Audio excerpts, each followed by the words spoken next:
지금 우리가 명상 또는 참선을 공부하고 계시죠? 지난 시간까지 명상의 이제 개요를 좀 나름대로 쉽게 말씀드린다고 했는데, 오늘은 1교시에 회광반조라고 제가 소제목을 달았어요.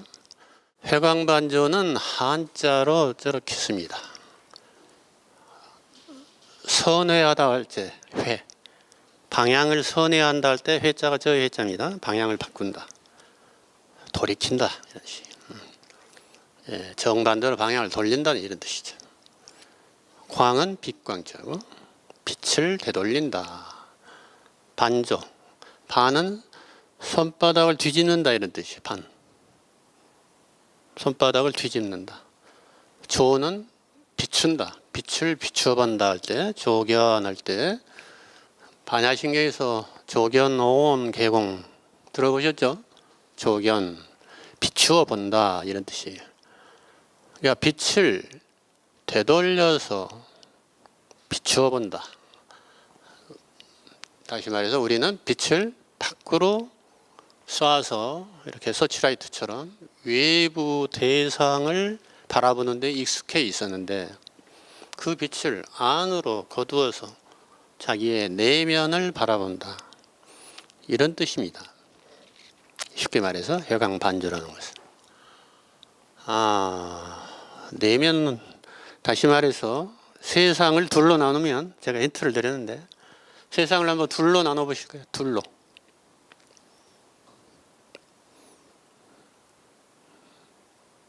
사람마다 둘로 나누라면 여러 답이 나올 텐데, 우선 한두 분만 이야기를 좀 들어볼까요? 예, 외부 세상하고 내부 세상이 있을 것 네, 같습니다. 네. 아유, 정답을 너무 빨리 맞춰서 여러분에게 막 시켜보려 했더니 그냥 해결해 주셨네요. 근심을. 예, 바깥 세상과 아는 세상입니다. 아는 세상. 사람들은 여러 가지로, 두 가지로 나눠보라면 천차만별한 답들을 해요. 철학적으로 답을 하고, 여러 가지로 종교적으로 답을 하고. 결국은 바깥 세상과 안 세상, 이게 부처님 말씀이에요. 사실은 바깥 세상을 통치하는 것은, 다스리는 것은 정치나 사회, 전륜송항이 되는 길이고, 자기 내면의 세상을 다스리는 길을 선택한 게 부처님의 사문의 길, 수행자의 길이었어요. 부처님이 양자택일을 하셨죠. 시달타 태자가 부왕 스토다나왕 정반왕이라고 그러는 거예요. 그 부왕의 권유에도 부모님의 뜻을 꺾고 자신의 뜻을 관철을 했죠. 그래서 아들을 낳자마자 출가 사문의 길을 걷습니다. 그때 부처님 당시에는 불교가 없었잖아요. 그리고 스님이 되는 그런 출가가 아니에요. 인도 당시에 브라만의 이 힌두교의 전신인 브라만의 전통이 이미 인도에 있었죠. 베다나, 이래서 사성제 계급, 사제라고 하나, 사계급, 카스트 4계급 중에서 제일 윗계급이 브라만 계급, 성직자 내지는 사지의 계급이고, 두 번째가 이제 시달타 태자가 속하는 왕족, 크샤트리아 계급, 세 번째가 상인 정도, 요즘으로 말하면 뭐랄까요, 중산층이라고 해야 되나, 바이샤 계급, 네 번째가 이제 천명 계급, 수드라 계급. 수드라는 대개 이제 아주 막노동, 마기를 하는 이 정도에 해당되죠. 이 네 계급 외에 하나가 더 있었어요. 지금도 마찬가지. 지금도 인도에 가보니까 불가촉 천민이라는 계급이 또 있어요. 이 네 계급과도 상종을 할 수 없는, 그렇게 이 계급, 사회적인 계급이 아주 철저하게 분별이 되어 있는 데가 인도더라고요. 근데 부처님 당시에도 그랬고 지금도 여전히 그게 고쳐지지 않았어요. 부처님이 그렇게 혁명적으로 설파를 하셨건만 해결이 안 되고 있어요. 하여튼 그 바라문 계급 말고 바라문 계급은 이제 기성 정치계 아니 뭐 종교계의 사제나 성직자 그룹이고 사문이라고 해요. 사문. 유행승이라고 해야 하나? 집을 떠나서 뭘 소유를 하지 않고 그야말로 뭐 꼭 머리를 깎거나 그러진 않아요. 그 사문의 계급들은 유행승의 무리들인데 지금도 제가 한 5년 인도를 다녀보니까 그 사문의 무리들이 지금도 있더라고요. 저 남민도 시바 신이 거주한다는 우리나라로 말하면 한라산 같은 산이 있는데 혹시 아시는 분 계시나요? 전에 누가 인도 가셨다 했는데 아주나 찰라인가 뭐 그 비슷한 산이에요. 아주나 찰라산. 저 위에 우리 불교에서 말하는 수미산이라고 하는 히말라야에 있는 그 성산, 우리나라로 말하면 백두산 같은 북쪽에 위치한 그 성산은 카일라스산이라고 그러고 남쪽에 시바신이 거주한 그 산은 아주르나 찰라산인데 그 아주르나 찰라산을 가봤어요. 그러니까 아주 인도에서도 손꼽히는 엄청난 큰 힌두 사원이 그 앞에 있고 그보다 더 중요한 것은 아주르나 찰라산 바로 입구에 라마나 마하리시 아실라메시. 라마나 마하리시 아시죠? 최근 세 아주 명상의 대의 그 영적인 스승. 인도에서는 바가반이라고 존경을 받은 분이 그 마하리시 센터가 있더라. 마하리시 센터. 그리고 그 마하리시 성자가 그 산에서 수행해가지고 깨달음을 얻은 산이 바로 그 산이. 내가 이제 왜 이 이야기를 하는가? 그 마하리시 센터에서 점심을 하려고 하는데 정을 치니까 어디서 나오는지 그냥 그 사마니 같은 그 사문 유행승들이 여기저기서 꾸역꾸역 모여가지고 한 수십 명이 점심을 그 뜰에서 받아가지고 식사를 하고 또 어디론가 또 사라지더라고요. 그래서 내가 확인했죠. 아직도 인도는 이러한 사문들이 많구나. 출가 사문들이. 우리가 출가 사문 하면 이제 불교 승려만 생각하지만 사실은 인도 전통에서 오고 부처님도 당시에는 출가 사문이었어요. 유행승의 무리였단 말이에요. 아직 불교 교단이 성립되기 전이니까. 그런 유행승의 일원으로서 수행을 편력을 하시고 그 인도에서 가장 그 도가 높다는 영적 스승들을 찾아봤겠죠.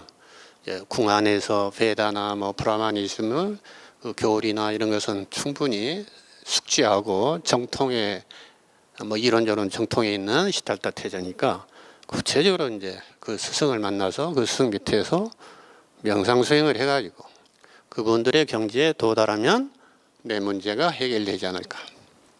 그리고 찾아간 분들이 두 분 있다고 경전에 나와 있어요. 한 분은 알라라 깔라마. 우리 불교로 말하면은 제 8선정 중에서 무색계 제 3선정 무소유처정을 증득한 분이. 근데 워낙 출중하신 우리 시달타 태자라 얼마 안 있어서 그 스승의 경지에 도달해 가지고 그 스승이 인가를 해줍니다. 그래가지고 그 제자한테 스승이 감히 이렇게 이야기해요. 나하고 같이 교단을 이끌어가자. 동등하게 대우를 하겠다는 얘기죠. 자기와. 그런데도 부처님은 노했어요. 자기가 출가한 목적이 달성이 안 됐다.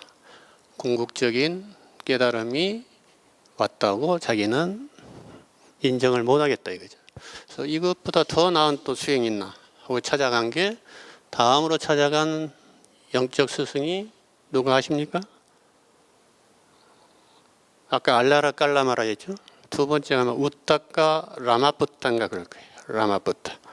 우타카 라마푸타라는 또 영적 스승을 찾아갔어요. 그분은 제8선정 비상처정을 증득하신 분이. 그분에게서도 수행 정진을 해가지고 또 똑같은 경지에 도달했다고 인가를 받고 그분도 또한 시달타 태자에게 제안을 했어요. 같이 교단을 이끄는 지도자가 되달라.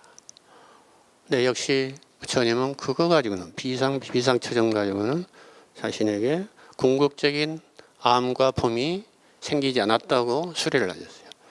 그렇다면 또 브라만 또는 유행승의 전통 중에서 극한 고행을 하면 극한적인 고통을 경험을 하면 깨달음이 온다는 그러한 또 전승, 구전되어 내려오는 그 믿음이 있었단 말이죠.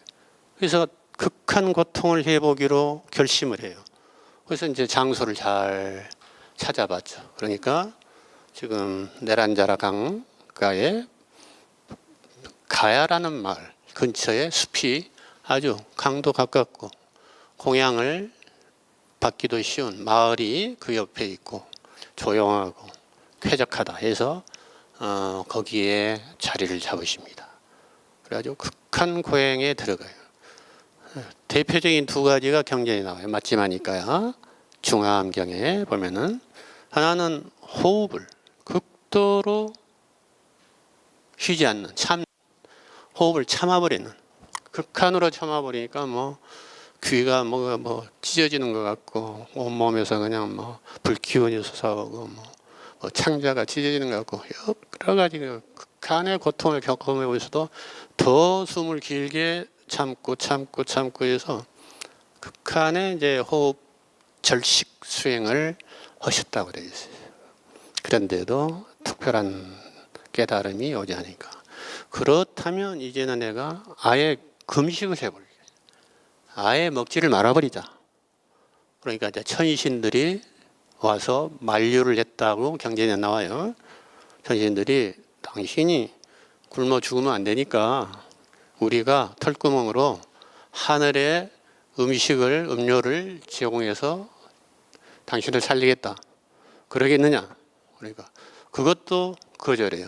그렇다면 내가 최소한의 몸을 유지하는 그 식사는 하겠다 해가지고 뭐 콩 얼마 뭐 이런 식으로 죽 얼마 해가지고 하여튼 절식을 최대한 또 합니다. 아까 식은 호흡 절식이고 호흡 식자고 여기는 지금 식사식 절식 최대한 금식을 하는 거예요. 최대한. 그래서 우리가 보다시피 그 고행상 있죠.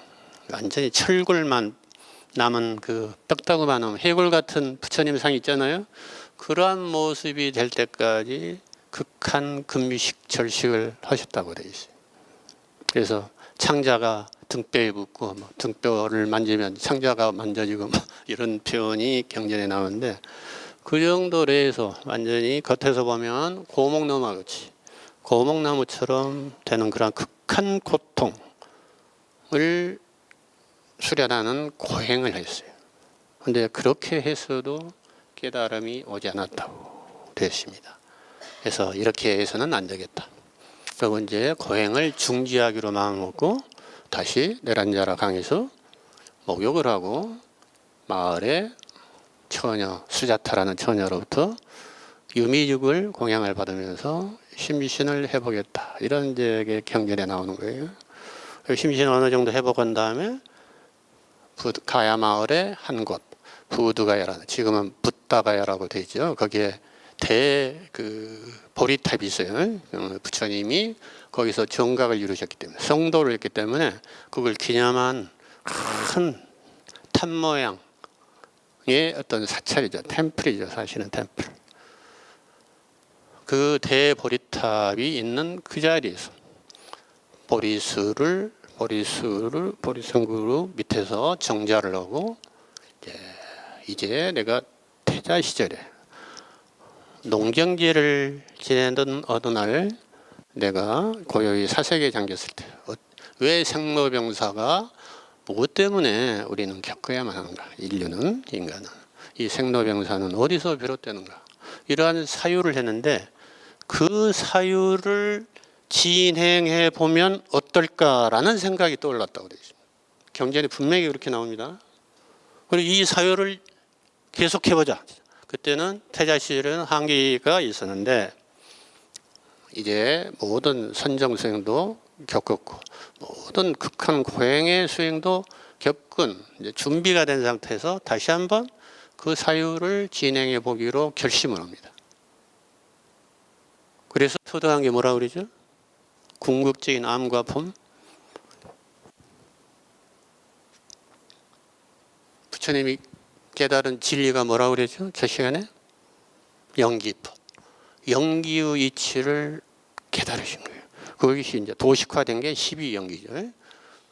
누가 저 리포트에 12영기를 쫙 잘 써주셨던데 12영기는 다시 말해서 뭐냐? 생로병사라는 고통이 우리에게 인류에게는 필연적으로 가지고 있는 존재의 한계란 말이죠. 내 의지와는 상관없이 태어났고 내 의지와 상관없이 늙어가고 내 의지와 상관없이 병들고 암에 걸리고 내 의지와 상관없이 누구나 죽어가야 되는 이러한 생로병사에 종속된 매여있는 노예와 같은 상태에서 어떻게 하면 벗어날 것인가. 이게 부처님의 초미의 관심사인데 그러면 그것을 달리 절대자에게 전적으로 매달리는 신앙만으로 그게 해결될 것인가? 아니면 아까 같이 극한 고행으로 해결될 것인가? 아니면 극히 높은, 깊고 높은 선정으로 해결될 것인가? 여러 가지를 트라이를 했는데 어느 것에서도 성공을 못했다는 얘기죠. 그래서 전무후무한 길을 가셔서 깨달으신 게 영기의이치란 말이에요. 그러니까 모든 명상수행, 이미 인도에는 요가 전통의 명상수행이 한 3,000년 전부터 부처님 당시에 2,000년 전, 3,000년 전부터 전통적으로 내려왔지만 그 명상만으로는 안 된다. 결론을 내리신 거예요. 그래서 그러한 명상 전통에 추가한 게, 플러스 추가한 게 영기관이란 말이에요. 영기관. 영기적인 관찰, 영기적인 명상, 영기의 이치를 터득하는 명상.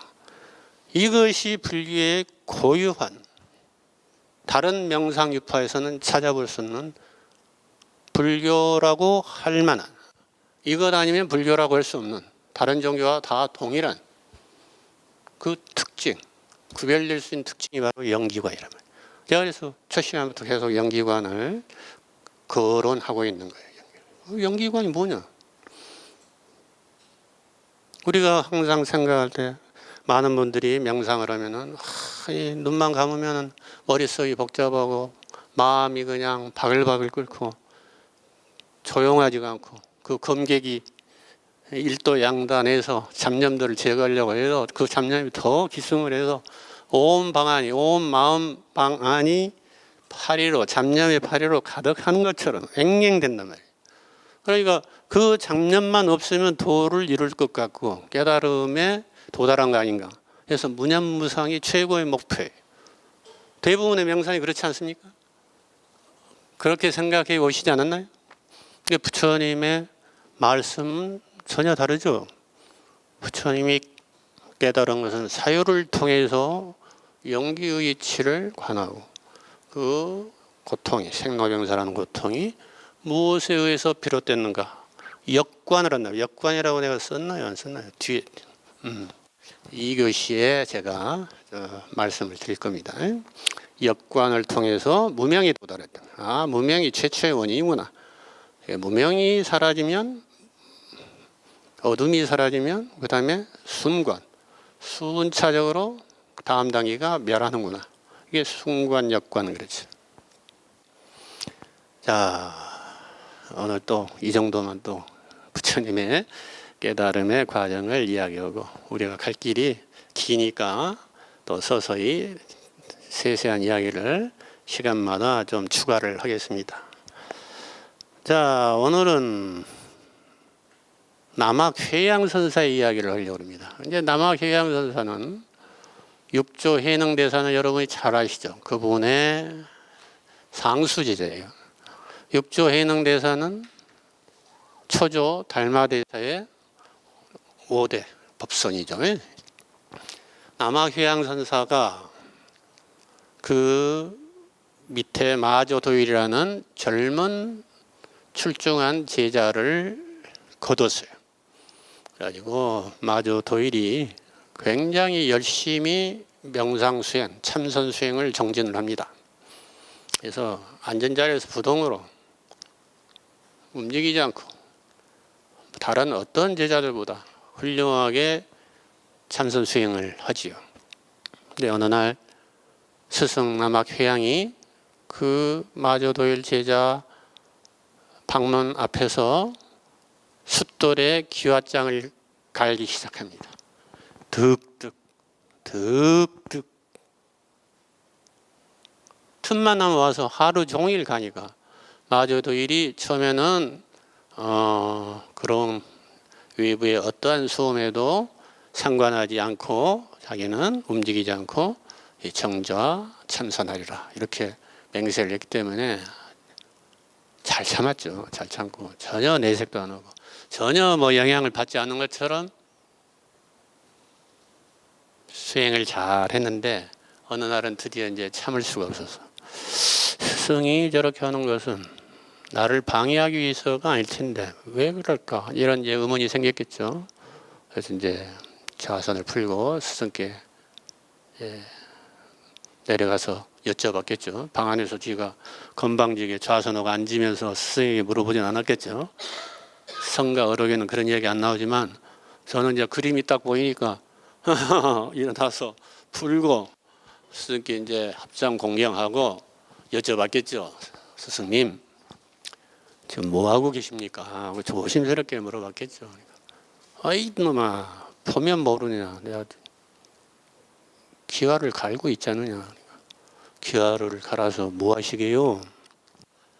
이 기와를 갈아서 거울을 만들려고 한다.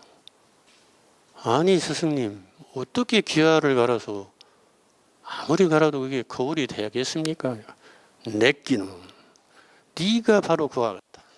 그렇게 앉아만 있어서 로봇처럼 앉아서 정자부동하고 앉아만 있으면 깨달음이 온다더냐. 그러면 어떻게 해야 됩니까? 남학회양선사가 마조도일에게 이렇게 이야기합니다. 수레를 빨리 가게 하려면 말을 때려야 되느냐 수레바퀴를 때려야 되느냐. 그거야 말을 때려야죠. 수레바퀴 때려서 뭐 마차가 빨리 가겠습니까? 또 내끼놈하고 또 혼이 나죠. 네가 바로 그와 같다. 응? 앉아있는 것은 하드웨어다 이거죠. 명상의 하드웨어. 그럼 뭐 어떻게 하라는 이야기. 말을 때린다는 게 무엇을 의미합니까? 그 이후에는 이제 딱 마조도일은 알아먹고 그 다음에 열심히 잘 참선 수행을 잘해서 스승으로부터 인가를 받고 또 남학회양의 이제 수제자가 되죠. 전법 제자가 되죠. 여기까지는 다 이제 조사선이에요. 조사선. 아직 화두가 없어요. 화두가 안 나왔죠 아직. 이게 당대 스님들이거든. 당대. 육조예능이는. 육조예능은 저 5대조 할아버지가 누구라고요? 달마조사. 달마조사는 뭐라고 말씀하셨어요? 관심일법이 총섭체행이다. 관심, 마음을 바라보는 이 한 법이 다른 모든 수행을 다 이렇게 아우른다. 즉 관심을 굉장히 강조했어요. 달마조사의 주요 저서는 관심론이라고 그래요. 관심론. 마음을 바라보는 법. 자, 그 제자들 이제 한 6대조, 7대조, 8대조 이제 손자 마조도일이 수레바퀴를 때리는 게 아니라 말을 때린다냐. 말은 여기서 마음을 말하는 거죠. 그렇죠? 말은 마음을 상징하는 거예요. 자, 마음을 어떻게 보아야 되느냐? 여러분, 마음을 어떻게 봅니까? 마음을 보는 게 중요하다는 것은 알겠는데 아까 바깥 세상이 아니라 내면의 세상을 바라보는 것. 즉 내면의 세상 중에서도 내 마음속을 들여다보는 게 중요한 명상 수행의 핵심이라고 알겠는데 마음을 어떻게 보느냐. 이게. 지난 시간까지는 호흡을 주로 관찰하는 법을 좀 알려드렸죠. 호흡도 집중이 잘 안 된다 하셔서 이메일로 보면 쭉 경험들이 나오시잖아요. 집중이 잘 안 되시는 것 같아서 여러 가지로 제가 말씀을 드렸습니다. 숫자도 헤아려 봐라. 숫자를 거꾸로도 헤아려 봐라. 내쉬는 숨에 릴렉스 해라. 그 다음에는 코끝에서 감촉을 느껴라. 그 다음에는 들이쉬는 숨에 구절을 프레이즈 만트라 같이 얼굴에 미소, 내쉬는 숨에 마음의 평화. 이건 이제 틱낙한 스님께서 하신 방법인데 내가 조금 좀 변형을 했을 뿐이에요. 틱낙한 스님은 오히려 들이쉬면서 마음의 평화, 내쉬면서 얼굴에 미소 이렇게 하셨을 거예요. 틱낙한 스님께 직접 배우신 분은 내 말이 맞죠? 틱낙한 스님 뵌 적 없나요? 책은 안 읽어보셨나요? 책도. 여기 뭐 명상 이력이 아주 많으신 분도 계시던데. 근데 내가 직접 해보면 들이쉬면서 얼굴을 좀 긴장을 풀고 미소를 띄워야 그다음에 내쉬면서 편안하게 릴렉스하면서 마음이 이렇게 편안해지는 이게 이제 순서가 좀 자연스럽더라고요. 그래서 얼굴에 미소, 마음의 평화 이렇게 내가 바꿔서 안내를 했는데 그게 잘 되었다는 증거를 내가 인도 가서 발견했어요. 인도의 요가 명상대학에서 들이쉴 때 소, 내쉴 때 함 이렇게 하라고 그래요. 소함 명상입니다. 소함 호흡 명상. 내가 그냥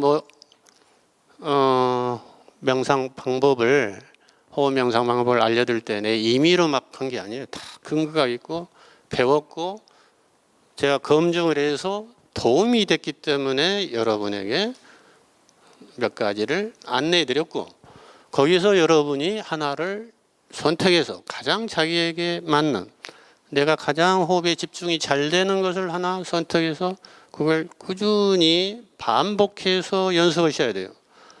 내가 처음에도 이야기했죠. 뭔가에 성공하려면 지속적이고 반복적인 꾸준한 노력이 필요하다고 그랬어요. 명상도 여러분이 어떤 목표를 달성하려면 무념무상이든 뭐든 깨달음이든 그 목표를 정해서 부단하게 부처님처럼 깨달음이 올 때까지 극한 고행을 불사하면서까지 정진을 해야 된다. 중간에 포기하지 않고 되돌아서지 않고 아무리 좋은 방법도 종류만 쭉 열거해서 알고 있으면 그거는 나에게 아무 지식에 불과하지 나에게 도움이 하나도 안 돼. 나에게 맞는 하나의 법을 택해서 반복적으로 연습하셔야 돼요. 자기 전에 꼭 10분 이상씩 앉아서 일어나서 또 한 10분. 이거는 기본적으로 중간에도 수시로 1, 2분, 3, 4분 지하철 같은 거 타면 아이고 좋다고 뭐 내릴 때까지 30분, 40분 호흡을 관찰한단 말이지. 호흡에 집중하고 관찰하는 거예요. 이 호흡 명상을 다치로 삼고 호흡 명상이 시작이자 끝이라고 생각하셔야 돼요. 소함은 산스크리트어로 아마 알파요 오메가 이런 뜻인가 봐요. 소가 아마 시작이고 함이 끝인 뭐 그런 뜻이 있나 봐요. 내가 정확하게 산스크리트에 대해서 문외한이니까 그 산스크리트 학자인 친구에게 물어봤더니 그런 뜻이 있다고 하더라고요. 소함. 오늘은 한 단계 더 나갑니다. 호흡 명상을 한 단계 더 안내를 해드릴게요. 이 소함 하면 호흡이 들어왔다가 쑥 꺼지죠. 그러면서 이제 이완이 되죠. 처음에는 들숨이 짧고 날숨이 짧고 여러 뒤죽박죽이에요. 사람 자신의 근기에 따라서. 근데 계속 하다 보면은 이제 편안해지고 어느 정도 들숨이 1이라면 날숨이 1.5나 2 이런 식으로 조금씩 길어집니다. 그걸 느끼셨을 거예요. 그런데 그 날숨 끝에 들숨 시작하기 전에 틈새가 있어요. 틈새. 스페이스. 공간이 있단 말이죠. 느껴보신 분? 느끼셨어요? 멈추는 거 말고 보통 호흡할 때도 그냥 호흡 관찰하고 보면은 내가 호흡을 조절하려고 하지 말라고 그랬죠. 그냥 호흡은 그냥 있는 그대로 바라보는 것이다. 관식이다. 이게 관식. 관심이 아니라 관식. 호흡을 잘 봐야만 마음도 잘 볼 수 있다 그랬죠. 호흡 보는 것을 잘 해야 그게 기초가 돼서 마음도 볼 수 있어요. 마음을 그냥 공짜로 보기가 어려워. 그래서 부처님이 호흡부터 보라고 하는 거예요. 그리고 몸을 바라보라고 그러고.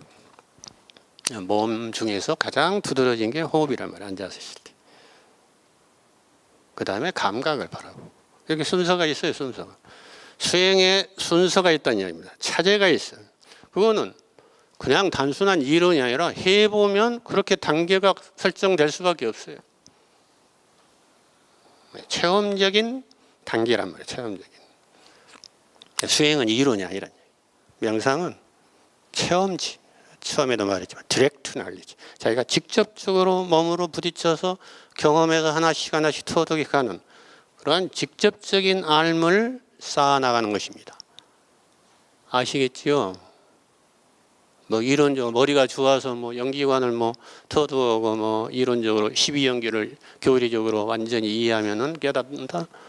그거는 뭐 그냥 이해지 깨달음이 아니죠. 그런 걸 깨달음이라면은 뭐 모든 학자들이나 저 어디 백과사전이나 네이버에 뭐 불교 지식 그것은 다 부처님이게 그런 정보요 지식에 불과하죠. 하나씩 터득을 하셔야 돼요. 호흡을 해 보다 보면 지금 눈을 감고 직접 실험을 해보세요. 허리를 고추 세우고 등에서 뗍니다. 허리를. 두 발은 땅에 지면에 밀착시키고 어깨 넓이로 벌려야 되죠. 턱은 살며시 당겨서 코가 눈이 시선이 코끝을 흘릴 정도로 그래서 코끝은 배꼽을 향하는 느낌으로 슬며시 잡아 당겨주시는 게 좋습니다. 들이쉬고 내쉬는 숨에 이완하는 것은 항상 호흡 명상의 시작입니다.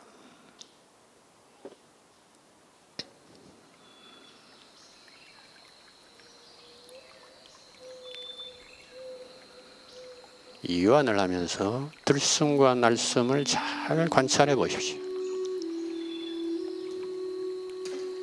호흡을 조절하려고 인위적으로 하지 않으시는 게 좋습니다.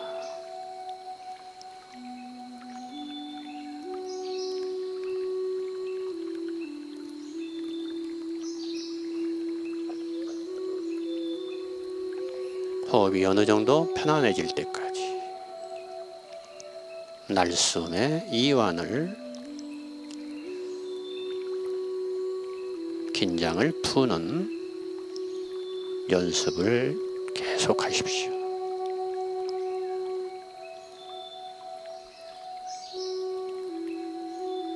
그런 연후에 코끝, 코 입구에서 들어오는 숨과 나가는 숨의 감촉의 차이를 느껴봅니다.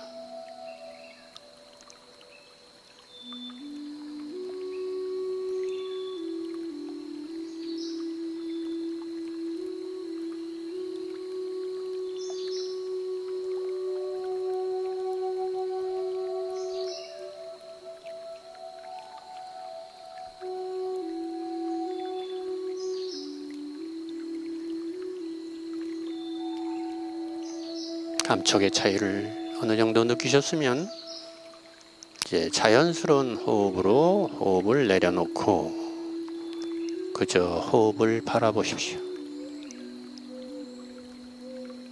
호흡이 어떻게 쉬어지고 있는지 관찰하는 겁니다. 부드럽고 편안하게 관찰하세요. 너무 날카롭고 긴장되어서 관찰하면은 호흡에 영향을 주지요.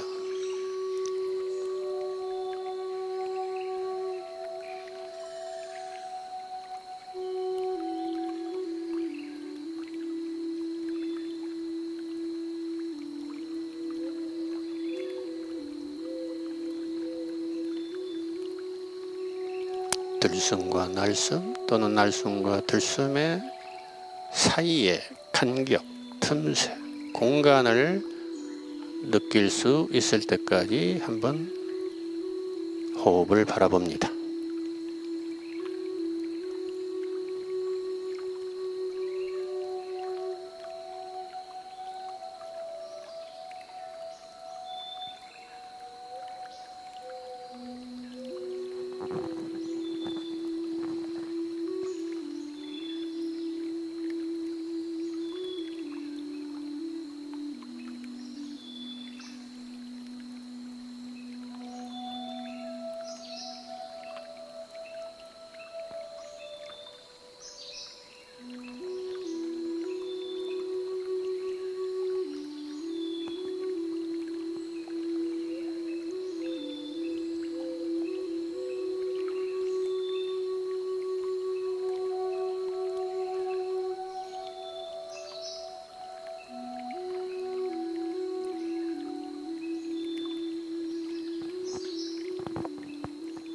네, 살며시 눈을 떠보십시오. 틈새를 느끼신 분 어디 한번 어떻게 느끼셨나요? 나갔을 때는 잘 안 느껴졌는데요. 들어왔을 때 이 안에서 이렇게 공간이 만들어지면서 공기가 이렇게 순환해서 잠깐 머물렀다 이렇게 빠져나가는 느낌이 있었어요. 들어와서 예. 그러한 공간, 예. 예, 숨과 숨 사이에 간격보다는 예. 들어와서 스페이스를 느끼셨군요. 그것도 훌륭한 공간입니다. 공간적. 혹시 들숨과 날숨이나 날숨과 들숨 사이에 약간의 포즈라고 하는 게 더 좋겠네요. 스페이스보다. 뭐 멈춤, 아까 멈춤이라 이야기했죠? 그런 걸 좀 느껴봤나요? 좀 느껴졌나요? 이 간격을 중시하지 않고 처음에 그냥 호흡을 바라보라고 해서 그냥 그렇게 바라보다가 내쉬는데 이렇게 내쉴 때 잠깐 이렇게 있는 것 같고 들이쉴 때 그 사이에 뭔가가 그러니까 좀 붕 뜬 느낌 그런 게 좀 있었습니다. 네, 네. 좋습니다. 그런 게 이제 포즈죠. 포즈, 정거장. 스페이스 공간이 있어요. 틈이 있어요. 틈. 그러니까 다시 말해서 우리 호흡을 가장 이제 자연스러운 호흡이 아기 때 호흡이라고 그래요. 아기 때 뭐 태식 호흡이라고도 하고 태식 호흡은 아무래도 이제 배꼽으로 해서 이제 엄마하고 연결된 호흡이었지. 아기가 직접 호흡하진 않았죠. 그러니까 태식 호흡은 조금 적합하지가 않고 태어난 후에 한 돌전까지 아이들이 새근새근 잘 때 호흡을 관찰을 해보세요. 그럼 그 호흡이 우리의 자연 호흡이란 말이에요. 본래 호흡. 근데 점점점 어떻게 됐어요? 생각이 많아지면서 호흡이 점점점 위로 올라가서 얕아졌어요. 그래서 흉식 호흡에 가깝게 됐다가 조금 명상 좀 하시는 분은 약간 이제 복식 호흡 더 내려가면 이제 단전까지 해서 단전 호흡 이렇게 이제 호흡 훈련들을 하시는데 일단 아이들이 호흡하는 것을 잘 관찰해 보세요. 지금이라도 이제 뭐 손주들이 있거나 뭐 조카가 있거나 아이들이 있으면 한번 잘 보면 배로 호흡을 해요. 배로 배가 오르락 내리락하는데 잘 보면 배가 오르락 내리락하는데 내려갔다가 올라갈 때 약간 멈춤이 있어요. 멈춤. 들이쉬고 내쉬다가 멈춤이 있다가 이렇게 들이쉬고 내쉬다가 이렇게 멈춤이 있다가 이렇게 이걸 뭐 서양 사람들은 센트럴 브리딩 또는 횡격막 호흡 뭐 이런 여러 가지 표현 그분들은 참 뭐든지 이렇게 분석적으로 잘 명칭하고 분석하고 이제 체계화시키고 그런데 이제 아주 전문가들이시라 이제 그렇게들 표현을 하는데 직접 해보면 실제로 그렇게 됩니다. 그래서 소함도 그냥 들이쉼할 때 소, 내쉴 때 함 이렇게 하다가 보면 점점점 호흡이 깊어지면 저절로 이 다 내쉬고 나서 포즈가 있을 때 소가 시작돼요.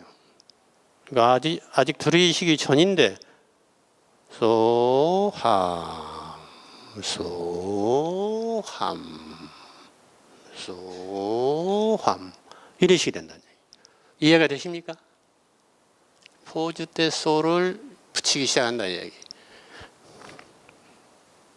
그러니까 아직 들으시기 전인데 소가 붙어진단 말이에요. 그렇게 될 때까지 소함을 한번 해보세요. 지금 여기서 터득하려고 하지 마시고 그게 쉽게 되겠습니까? 막 한 달, 두 달 해야 되겠지. 자, 이 정도로 소함 명상은 중지합니다. 그러니까 얼굴에 미소 들이마시면서 그것에 제일 마지막 자가 소 아니에요. 얼굴에 미소 하다 보면 돼. 나중에 얼굴에 미소가 다 붙이기가 귀찮으니까 소 이렇게 마음의 평화 함 소 함 소 함 이런 식으로 호흡을 할 수 있게 된다는 얘기죠. 그러면 만트라 수행이 뭐예요? 만트라도 계속 반복해서 그 만트라 진원 또는 주문을 사이 간격이 없이 막 붙여서 빨리 외워야 이제 만트라 산매에 들어가죠. 조금만 사이를 띄워봐요. 그 사이를 틈바구니를 뚫고 잡념이 솟구쳐 올라온다는 얘기.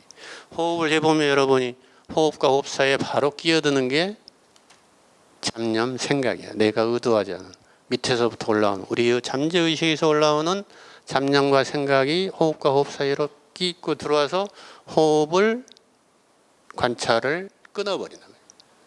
그래서 호흡을 잊어버리게 되는 거예요. 그런데 이 소함을 하면은 소할 때는 들어올 수가 없어요. 함 그 사이에 들어오게 되는데 그 사이를 소로 메꿔버린 거예요. 소함에서 이렇게 사이에 빈틈에 소가 시작이 된다는 얘기예요. 소함이 그냥 연결이 돼버리면 잡념도 쉽게 파고들기가 어렵지 않겠어요?